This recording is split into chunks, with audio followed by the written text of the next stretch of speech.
I think we can agree on one thing. That's that the handheld gaming market looks completely different than it did only just 12 months ago, and not in a way that most people predicted, because the device that a lot of people wrote off is still the one standing. When the Switch 2 launched, the spec crowd had already made up their minds, and I was in that crowd because we were comparing it to the Steam Deck, the ROG Ally, the MSI Claw, to all these devices that were never really trying to solve the same problem. The launch lineup felt thin, the hardware looked modest, the internet had written the narrative, Nintendo lost touch, the price is too high, the launch would be disappointing.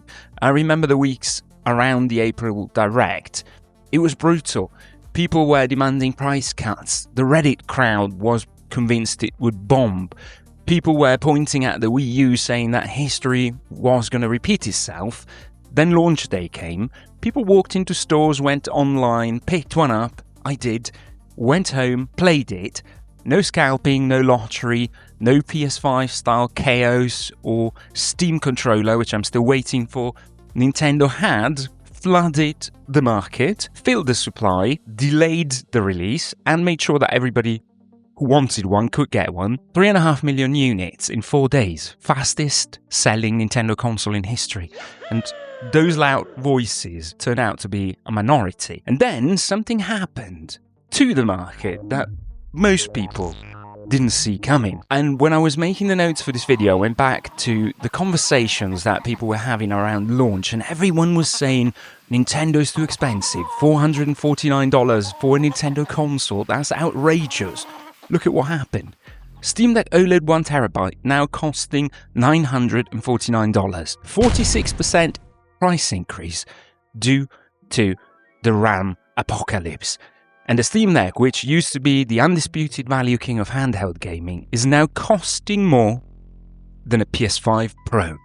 Let that land for a second. Meanwhile, the Switch 2 ships complete, both handheld and home console in one box for $449. You don't need any upgrades. There's no accessories needed to make it usable. And if you own the Switch 1, your entire library comes with you for free, and it's not only carried over, it's actually improved. You know, that update that Nintendo put out a couple of months ago. And Nintendo said that they're going to raise the price by $50 in September. So the window is closing, but the argument to say that it is expensive probably hasn't aged that well. But the price isn't actually why I kept reaching for it. That came down to something I didn't expect at all. And let me say this because it's important, and I know this is the right crowd. I own more powerful devices, things that run games at higher settings, things that do things the Switch 2 simply can't. But becoming a father changed the way that I think about gaming, because I haven't got 3 hours anymore. I have 20 minutes here, 10 minutes there, kids sleeping, I'm cooking, sometimes the camera goes off during meetings, and that is exactly why the Switch 2 is unbeatable, because I pick it up, I press the power button, I'm in the game in seconds, and it's just a game immediately, every time. And it's even better, I go as far to say, as the Steam Deck OLED.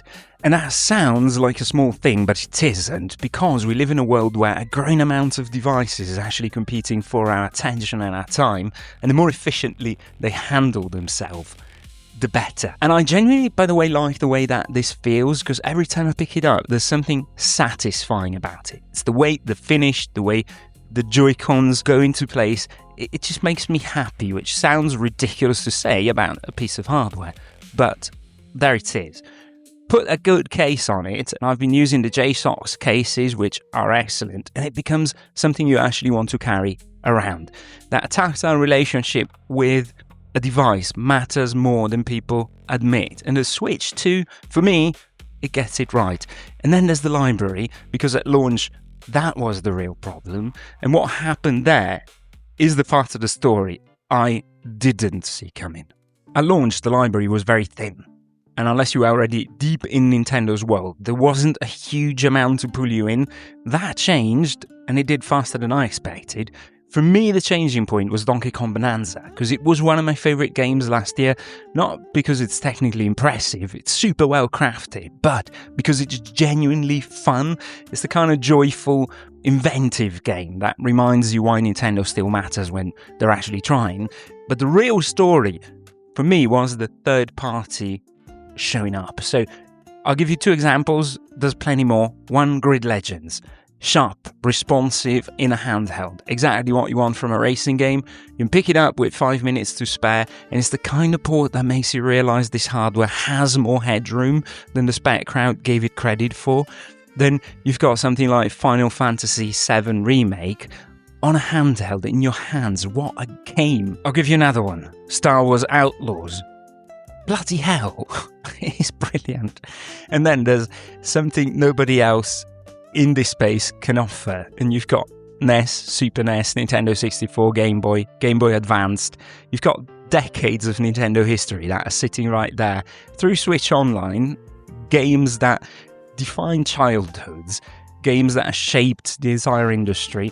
You've got no emulator setup, no ROM hunting, just 40 years of catalogues available alongside everything else, and that's not something you can replicate on a Steam Deck without possibly a certain amount of dodgy work. Here it just exists. To cut a long story short, the Switch 2 isn't for everyone, because if you want to chase frames and ultra settings, there are better options out there.